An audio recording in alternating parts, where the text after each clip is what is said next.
Now the Doncaster, it's the big one today, Ken. Let's have a look at the early totes. The early totes on the Doncaster, where Sunline is a favourite with punters at $4.20, Adam is at $18, $8.20 for Referral, Oliver Twist at $31, $18 El Mansour, Bonanover at $10, $16 for LA Suez, $100 for Lease, Staging at $29, Higher at $5.70 as second favourite, La Zagaletta at $48, $148 for Camarina, Tall Poppy at $59, Dan Glisser at $11, $13 for Over, well in commission, Pace Invader, and Kiwi Mare at $61, Noir Sir at $55, almost $200 for market price, Zastoff at $58 and Dangerous at $24. The 4 emergencies were not required. Well, of course, they're the tote prices. I wonder what the punters on track have got to say. Here's Andrew Voss with Colin Tidy. Well, Simon, one man who had a tough day in the office last Saturday was leading rails bookmaker Colin Tidy, but I can report he's back looking the picture of health. Maybe he spent seven days at a health farm. Colin, you are back to do business today. First of all, the Derby. What's your thoughts? I'm quite keen on the filly Hill of Grace, number 15. She's very well suited at the distance. She's a very strong mare, and mares have great records in this race. I thought the danger was definitely Freemason, who's much further matured on his last effort in the Victorian Derby. He's the horse that I feel's come ahead, and I think he's the danger. I'll be taking on Blackfriars and most of the others. Okay, and the Doncaster, Sunline and Higher, set to battle out favouritism? Certainly. Sunline's such a popular horse, I believe it'll start favourite, but I'd be leaning to Higher as the better chance of the two. Sunline just appears to me to have too much against it. Sunline has to break all sorts of records, weight-carrying records, and she certainly won't get her own way in front, which is where she's won most of her races so decisively. I thought El Mansour was definitely a big danger, and there's been plenty of inquiries for it today. I thought Oliver Twist had a great chance, and I thought LA Suez was another one. I'm looking for horses around the 15-1 mark to go for to get me out for last week, Andrew. All right, Colin, have a good day. Simon, that's the story from the ring as far as the leading rails bookmaker Colin Tidy is concerned. Thanks to you, Colin, and also to you, Vossi, and he's in the auditorium all day. He's not going to get quite as cold as we are here in the mounting yard. Now, let's take a look at the Doncaster and the Derby. They are going to be absolutely wonderful races, and joining us now, John Hawkes, who's going to have a big hand in both of them. Well, we're hoping so, Simon. I mean, it looks good on paper, but it doesn't always work that way. Now, let's firstly have a look at the Doncaster, and there's plenty of talk about Higher. Yeah, well, it's the race I've always set him for, and, you know, well, that's what we're really aiming for, to have him right on the day. And, you know, his form leading up to the race has been excellent, and we couldn't be more happy with him, and he's lovely and bright this morning, so we couldn't be more pleased with him. John, this is the George Ryder Stakes, and I think it's fair to say that Higher, who races in the Cerise colours, he's back in the field going through the middle. I think it's fair to say that the wet track this day didn't suit him. No, it doesn't suit him. He goes through it, Ken. He's a lot better horse on top of the ground, and today he gets his chance on top of the ground, and, you know, the mile at Randwick, the big track. He's got everything in his favour, plus he's lovely weighted, you know, at 52.5 on his back. So the mare, you know, she's got to set all sorts of records, and she's a great mare. You won't underestimate her, but, you know, as I said, he's extremely fit, and they'll know they've got something to beat today. But you've also got 2 other chances. But first of all, let's pick up the Royal Sovereign, in which Over, one of your other chances, is in this, as well as the horse we've just spoke of, Higher, down the outside. Yeah, well, he's got excellent form. I mean, you know, there's nothing wrong with him. He was unlucky, I thought, in the far lap. He's sort of never got a lot of room in the straight. He's a little bit underestimated, I suppose. He's always just sitting behind Higher, but you never know. He's only got no weight on his back, drawn a good gate, so if he gets, you know, a bit of luck in the run and the other horse had no luck, he's quite capable of beating the other horse home. John, you're talking of Over there. We can have a look at the far lap overlay as well. Also Dangerous. I mean, really, you can go through all your horses and give all of them a fair chance of winning the race. Well, Dangerous is, I suppose, you could say he's the third string, but he's certainly not the third string. I mean, he's a horse that perhaps hasn't come to the heights of some of the others, but... just to show the viewers here, John, that's Dangerous in the black with the cerise cap going to the lead now, and Higher actually coming in the cerise colours, not Higher, Over further out. Well, they were both excellent runs. I mean, Dangerous perhaps had every chance on the day, but then that was set weights that particular day. Today, you know, there's a different weight scale, and as I said, he's trained by the best and supposed to be ridden by the best, so perhaps we might get a result that way. Well, we've got his jockey with us now, Shane Dye, and Shane, he reminds me a little bit of Lease, who ran second in this race last year.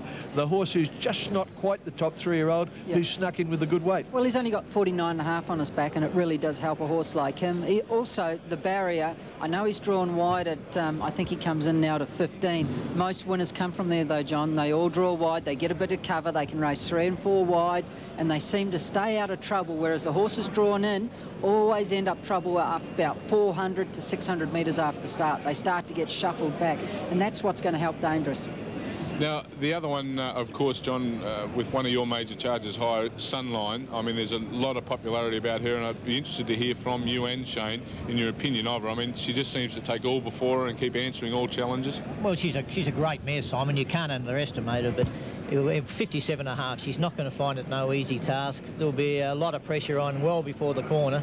She's not going to get it sort of cushy like she got it in the Coolmore. Well, this is her winning the Coolmore, John, yeah. Well, you know, she raced outside the leader and had a lovely run, but she certainly won't be getting it that easy today. And They didn't go fast this day either, John. I rode in the race and they pulled up about 300 metres after the start. I don't think they'll be pulling up today, will they, John? Oh, no, there'll be pressure from the whole race. I mean, you know, if she does get some sort of, well, she might get a furlong slow somewhere in the middle, but I think she'll need a lot more than that with 57.5 on her back. It's the last 100 I think people are questioning about her today, isn't it? Well, you know, as I said, you know, with horses like Higher and Over and even Dangerous, I mean, they're getting, you know, anywhere from 5 to 8, 9 kilos off that mare. I mean, as good as she is, it's very hard to give weight to those horses. Yeah, well, it's going to be a tough day for Sunline and a tough day for a trainer, Trevor McKee, and here he is with Tim Sheridan.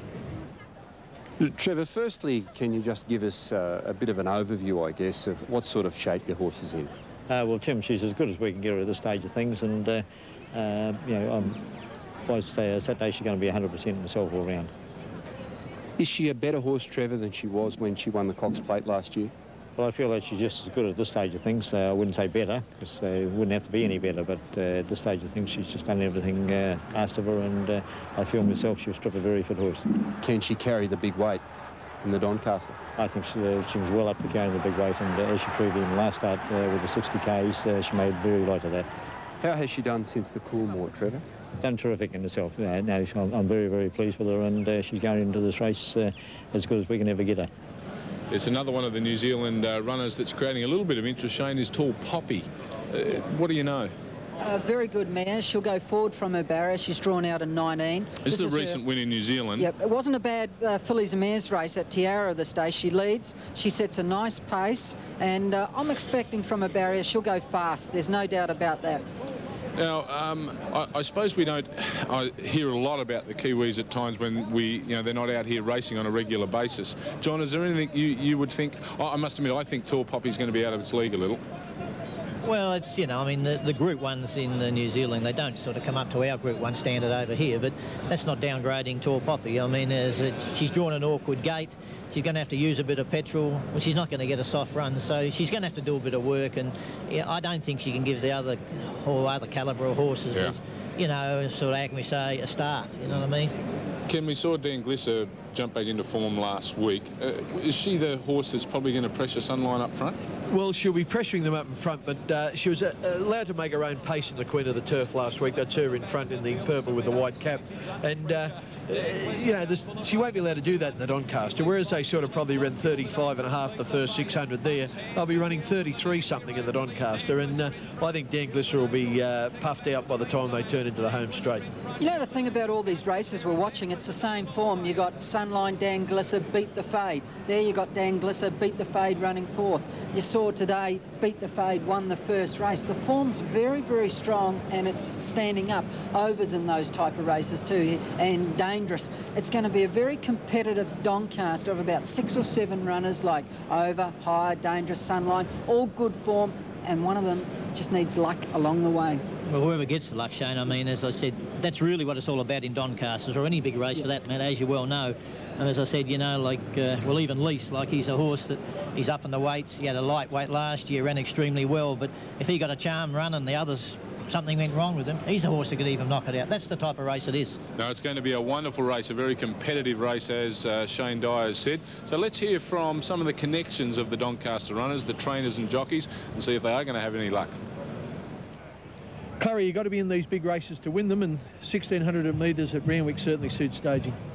Yes, Ken, she got home pretty well the other day in the Queen of the Turf over 1,500. I think she had 57.5 on her back, and he sort of got back in the bind. It took a long time, he couldn't get her out, and she worked better than anything else in the race. She drops to 53 in the Doncaster, and you know, I'm just hoping they go fast. And she loves Randwick, Ken, different horses around. She's won about 4 races at Randwick, never won at Rose Hill, so I'm hoping they go hard up in front and I get a chance to come storming home. She's obviously done okay. She's done great, Ken, yeah, and you know, she's I haven't done much with her since she raced, just poked around, and she's quite happy and she's done good. The track was against you in the George Ryder Stakes. Yes, it was, and it probably, Jimmy may have took a wrong option in the race as well, and I thought the horse did an outstanding job to finish where he did. And how's he done since? Outstanding. He worked very well this morning, and I couldn't be more happy with him. The Randwick Mile, is that about ideal for referral? Yeah, I think a mile at Randwick, he's proved, you know, that he's very, very competitive over that distance, and he'll be a big chance on Saturday. John Size, Al Mansour caused a boil over in the George Ryder. Can he do it again? Well, I hope so. He certainly had all favours in the George Ryder and got his chance to win again. But still, a horse in form's always hard to beat. He can get a nice run. He's got a nice alley. He'll probably get a track condition to suit him again. And I'm sure he'll run to the front of the furlong and give himself a chance. He's done well in the 2 weeks. Oh, yeah, the horse is fine. He's pulled up lovely after he won. What about your other horse, Zastov? Well, Zastov ran well in last year's Epsom, and she drew well and she got up the inside and raced very well on that occasion. So I thought she was worthy of having a chance at the big mile again. She's done everything right. She's been sort of having no luck in the mares races. They've been slow run and they haven't given her much of an opportunity. So I'm hoping that she runs the best race of her life on Saturday. Grant Cooksley, Pace Invader's a Group 1 winner in New Zealand. Is she up to the Doncaster? Yeah, I think she is. You know, the pace will be a lot different than what it was the other day, and they'll go a little bit harder, which will suit her. And with the light weight on the back, yeah, I give her sort of an inch-way hope. John Marshall, you won the Epsom on LA Suez. Is he up to winning the Doncaster? Well, I think it's a big fact that he's going into a tough Randwick Mile, having won a tough Randwick Mile Group 1. So certainly that's of benefit alongside the fact that he's got JB Cummings at the end of his name. How's he going? He's going terrific, Ken. Like, Bart knows his horse so well. Like, third run into the Epsom, he won the Epsom, and it's going to be third run into the Doncaster. He's just one of those horses that seems to peak third or fourth run, and you know, he's flying on the track, but at the same token, it's a very tough bunch of opposition. Yeah, a bit of a leg up there from Johnny Marshall. Now, let's have a look at the so-called experts trifectas in the big race, the Donny, and there you are, Ken. Yeah, I've been influenced by the man sitting next to me, Johnny Hawkes. But you're all over him like a cheap suit. Have a look at this. I love the 3-year-olds in this race. They've won 9 of the last 17, and I think that Higher is just a top-line horse in with not a top-line horse's weight, 52.5. If he has luck, I think he'll win. I think Dangerous is overrated, and Over's not far behind the other two, so I've got him in for third. Okay, I've gone with Referral. I'm going for the older horses to win it. I think Higher, you can't fault him. He's just a wonderful horse. I possibly went Referral on top of Higher because of the experience factor, and I thought that just may come into account in the last furlong of this race. And Sunline, of course, you can never leave her out. I know she's got to break records today, but she just might be capable of doing it. And Simon Marshall, Higher, Sunline, and Referral for Simon Marshall. So none of us are far apart. It's just going to be a wonderful race, as is the AJC Derby. Race 4 is the AJC Derby. It's going to be a belter. Kenny, let's have a look at the early totes. Yeah, the early totes on the Derby are $7.40 for Shogun Lodge, Fairway at $16, $13 for Diatribe. Blackfriars is favourite from the Peter Hayes stable, $3.40. Freemason, John Hawkes' runner, $8.30. Overloss is $15. Crawl, another John Hawkes runner, $15. Cloth of Gold, $25. Won a 4 from the Cummings camp. Now Voyager, another, is at $28. Liberty Hall at $76. Bias Bay from the Bush at $94. Ken Con Khan from Queensland at $15. Padfoot Charlie at $18. Uncle Nugget at $66. And the filly Hill of Grace at 7-to-1 chance at $8. John, we've seen Freemason. In my opinion, we saw him in the spring of this year, or last year, I should say. Now we're seeing him in the autumn. He seems to be a horse that's just matured and has matured nicely for you. I think he's much more settled, Simon, than what he was. As a young 3-year-old, he's a lot keener in his races and always pulled very hard. This preparation, he's been a lot more relaxed in his races, and that's why I think he's found the line much, much better, and he's a little more mature too. But as I said, his Rosehill Guineas run was enormous from the barrier. We had to go well back further than we really wanted to. He's the widest horse here in the Cerise colours, incidentally. But he found the line extremely good. I mean, as good as Blackfire's run was, I think ours was every bit just as good as what he was. So, you know, I suppose, like everything, a little bit of luck on the day. I think there was 2 lengths between them. in the VRC Derby, so it doesn't take a lot to turn around 2 lengths when you come to winning a AJC Derby. John, I think that you had a harder run to the turn there than Blackfriars, and I don't think he made a centimetre up on you in the straight. No, well, I think our bloke was just, as I said, was just as good a run. But I mean, Blackfriars, I mean, that's maybe the race that they particularly trained him for.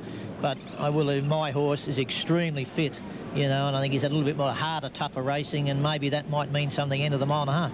Shane, Freemason, Blackfriars, they're great chances, but you're right with them with Shogun Lodge. Yeah, well, he won last week, of course, the Telek Stakes, and here he is here. He got off the bit here. I got pushed back in from Forest Jim, the horse in the white cap, and I had to go back to the inside. And he probably should have won easier, but he didn't. He struggled the last 100 metres, but I've ridden him every day this week, and he has improved. You've got to remember, he hadn't had a run for 3 weeks, and he wasn't fully fit. And he was going to win here easy, and you'd expect him to win by a length, but he didn't. He struggled, but he still won. Now, he's got to improve today. He has improved on his work, and I believe he should have won the VRC Derby. He should have beat Blackfriars. And really, once again, there's not a lot between 4 or 5 of them. I don't think Blackfriars is a clear-cut Derby favourite. Here he is here. Blackfriars come across, cut me out. I've had to come to the outside, and I run it out. A lot of people query this horse about staying. He run this race right out, don't you think, John, getting to the line? Oh, yeah, look, you look at that, you know, finished the whole 4, haven't finished far apart. I mean, Diatribe was a good run in the Guineas last week, but I think he only won because of the wet track. That's my opinion. Shane, having a look at form, both Blackfriars and Shogun Lodge coming into this race, can we build a case that they're a run short? Well, there's no doubt that John's horses, Freemasons, had far more better preparation or far more work, but that may not suit a horse like Shogun Lodge or Blackfriars. I don't think they could have got it into Blackfriars, this preparation, John. You know, like he was never going to do that. Was he have 4 or 5 or 6 runs like Freemason? Well, you know, like Peter knows his horse, but in saying that, to win like AJC Derbies and they're heading towards 4-year-olds, I think they have to be extremely fit, and I can guarantee both my 2 are certainly going to be that. So I think they've got a slight edge on others who are going into this race. I think you've 2 horses have had great preparation, John. I'm a little bit worried with Shane's mount, Shogun Lodge, whether he's going as good now as he was around Victoria Derby time. Well, that's a fair statement, Ken, but you've got to remember he's run into wet tracks every time, and he got beat easy at Caulfield on a wet track before the Victorian Derby, and then he jumped out of the ground. But he battled to beat Neil Voyager and Padfoot Charlie. They're 50-1 chances. That's true, fair statement, but he hadn't had a run for 3 weeks, you know. He's got to improve to win the Derby. I'm not disagreeing with that, but I think this week he has. Let's have a look at the wild card. The filly Hill of Grace winning the Group 1 Ansett Stakes last week, and she's just pushed out from the rails there in the what looks like a green cap, just 3 out from the rails. She pushes Adalta, the grey filly outside her, out of the way. And one thing this filly will do is stay. This was 2,000 metres, and when she gets to 2,400 metres today, I think she'll keep going right to the line. But I asked a question. I think Johnny Hawkes, Freemason could have beat this lot. Oh, I think so. I mean, look, she's a really good filly, tough, and I think the 1.5 miles will suit her, but I don't think she's quite up to the Colts. Well, it's a big day, John. High, you're obviously happy with. Freemason's your major one in the Derby, you think? Oh, definitely. I mean, Crawl, I mean, he's very hard and fit, genuine little racehorse, but the 1.5 miles definitely a query, and Freemason, that's the race he's been set for a long, long time, and as I said, if he gets beat today, well, he's not good enough. Well, thanks for your time. It's been lovely having you with us. Simon, we don't give him many raps, but it's grand final today, and Johnny Hawkes has got runners in every race. He's got 17 horses prepared to run on the $8 million day. I think, John, that's a feat in itself. Well, that's what it's all about, Ken. It's been there for a while, and we've been preparing this for about 6 months, all our staff, and well, hopefully it all comes to fruition. Good luck. Thanks, Good Kenny. luck. Johnny Hawkes joining us there on our panel. Now to hear from some of the other trainers and some of the other jockeys with their thoughts on the Derby. Take a look at this. John, you've won 2 AJC Derbies on Prolific and on the champion Bozium. Now Voyager's a definite chance after last week. Certainly can. You know, like he's a horse who's just kept on improving, which you'd like to see going into a group race, obviously. And, you know, again, he's probably not got the experience that some of the other runners have under their belt, but I like the fact that he's really kept on improving with each run. What about the 2,400? Well, I don't think that'll bother him. I think, in fact, he's been looking for 2,400. His mental toughness might be the thing that lets him down, if anything. Brian, can Fairway improve on his Rosehill Guineas run? I think he can. There's nothing wrong with him. He's done well since the run, and he pulled up well. I don't think there was anything wrong with him physically. I'm putting it down to the track. I know he's got good form in the wet, but he didn't seem to handle the track when the pressure went on in the Rosehill Guineas, so I think he's probably run a bad race because of the track. He wasn't the only horse on that particular day that didn't handle the track either. Yeah, it was just bit of an off track that you know, some horses don't handle, sticky sort of going, and I think that's probably what he wasn't happy in. What's your opinion of Fairway? Absolute top grade or bordering on it? Oh, he's top grade, no doubt. Yeah, I think his form or ability-wise, he's as good as anything in the race. What about the 2,400 metres? It's a question mark. He hasn't done it, so you know you can't say he'll definitely do it. But I'm confident, but you never know until they've done it. Robert, you won the Victoria Derby with Blackfriars. Are you confident you can do the same thing in Sydney?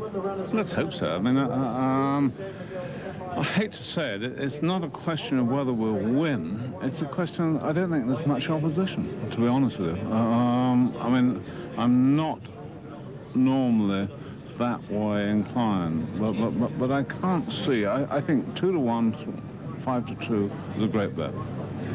How good is Blackfriars? If you don't think the others are all that good, the question then comes, how good's your horse? Yeah, he's trained well. I mean, I think he's a certainty. Robert Sangster, very confident. He was indeed. He was enjoying himself the other night when I caught up with him, and he really does think Blackfriars is a good thing. Now, in a word, what do you like in the Derby? Well, I'm sticking with Johnny Hawkes. I think Freemason's had a fabulous preparation and coming good at the right time. Well, I agree with you completely. I think the Australian Derby will be won by a John Hawkes trained horse called Freemason. Sorry, I've just had to agree with Kenny, so we better take a break and get over it.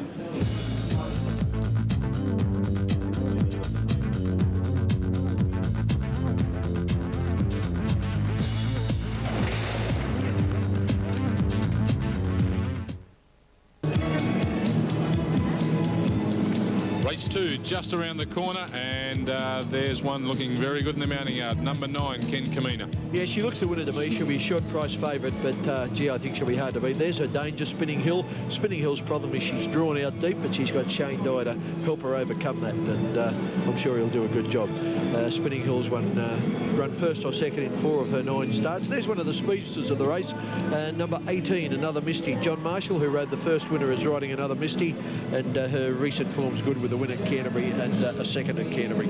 August Queen is at $81, Snippet's Lass at $15, Verdict Declared at $21, Marty's Magic $22, Prenuptial at $50, Fairy Tales $42, Brief Kiss $12, Sheltnut $15. Over the page we go to TAB number 9, which is Kamina the favourite at $2.40, Spinning Hill at $9.60, Venicello $36, Rippling Mill $23, Dame Kath at $46, Arthur's Lass at $30, Faith was scratched this morning, and Fortunata at $57. And then we go to number 17, which is Heather at $30, Another Misty $8.50, well in commission, and What Fun is a roughie at $135. Okay, let's have a look at the tips. Kenny's on Kamina with the favourite. I've gone for Spinning Hill. I'm 2 against 1 because Simon Marshall is also with Kamina. Andrew Voss is out the back to see what the punters have got to say. What are they doing, Vossie? Yeah, g'day, Simon. They're starting to get a little busy right now with the favourite Kamina. There's only 3, in fact, under double figures. The others being Spinning Hill and number 18, Another Misty. For the punters watching at home, if they're looking for a little bit of value, maybe for their trifectas,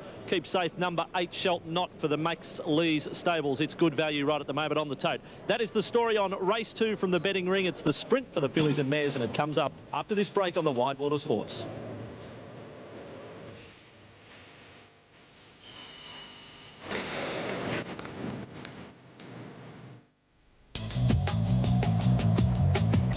Yes, plenty of people arrived here at Randwick Derby and Doncaster Day, and that picture coming from the Goodyear Blimp. It's struggling up there a little bit today. It's a bit of been blown north, south, east and west.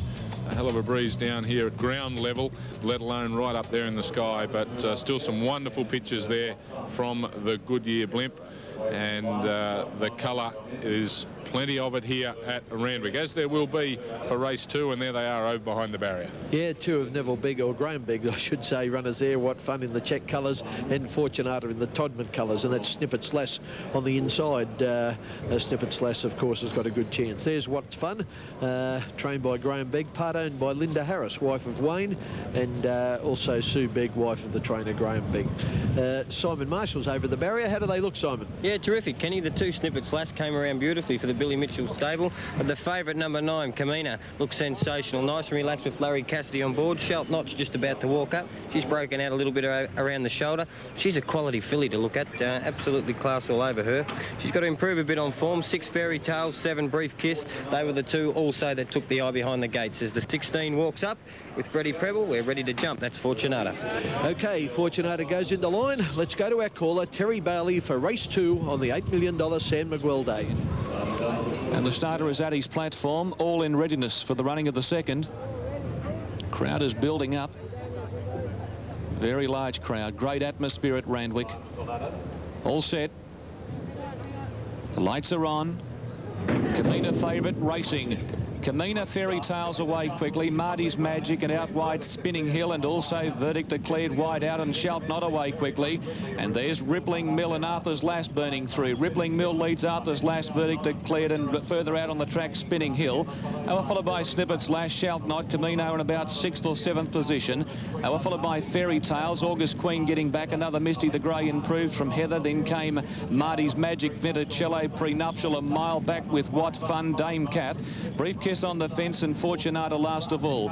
Rippling Mill at the 600 pole in front, 3/4 Verdict Declared, 2 lengths Arthur's Lass. Spinning Hill on the fence, Snippets Lass. They were followed by Kamina just behind those looking for a run. Shalt Not outside of her from another Misty Heather, and further back in the field is Marty's Magic. It's Rippling Mill at the 300 point in front. She got away from Verdict Declared. Snippets Lass coming through the gap, and Spinning Hill on the outside. Kamina taking a while to wind up. Spinning Hill's moved up to Snippets Lass from Rippling Mill. Kamina starting to finish it off. Rippling Mill, Spinning Hill's hit the lead from Snippets Lass. It's Spinning Hill in front of Snippets Lass in front and will win.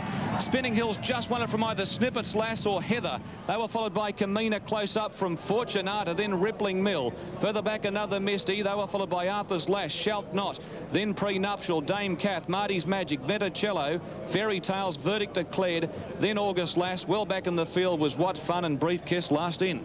She looked the winner all the way, Spinning Hill, but she found it hard to get past Snippets Lass, but she's paid $6.80 and $2.50 on the New South Wales TAB. TAB number 10, Spinning Hill. As we pick up the replay, that's Snippets Lass in the yellow with the green cap just going to the lead. On her outside is Spinning Hill, and watch the horse dive along the rails in the black with the cerise colours. That is Heather, and the other horse in your photo was, or in your vision, was Fortunata. But the winner, TAB number 10, Spinning Hill. I think you'll find that Snippets Lass has hung on for second, and that is correct, with number 17, Heather, in 3rd place. As we get this wide angle, Snippets Lass again just going past Fortunata to the lead. There is on her outside the winner, Spinning Hill. Heather dives back to the rails, and that's the favourite, Kamina, in the green colours, and she certainly wasn't good enough, Kamina. She had every possible chance and was found wanting. 10, 2 and 17, $6.80 and $2.50 for Spinning Hill. Number 2, Snippets Lass at $4.40, and number 17, Heather, has paid $7.30. That was the story of race 2. We look at the head-on here. That's Snippets Lass in the yellow with the green cap. Heather goes back inside her in the black with the cerise cap. Arthur's Lass can't go on with the red sleeves, and the red with the white cap is the winner, Spinning Hill. And further out, you don't quite see Kamina, who wasn't good enough. The horse in the all cerise there was Fairy Tales, and in the orange was the Max Lees trained Shalt Not. But the winner, TAB number 10, Spinning Hill, ridden by Shane Dye, who now joins Simon Marshall. Very much, Kenny, yes, in the tie. They're not colours too, Shane. She just fell in, you were saying. Good game win. I was always one off and then 3 deep. Nice strong win. There's not much between these fillies, and whatever gets a nice run in the race, and she was just too strong today. You're on Coco Cabana, the fave in the next. Good chance?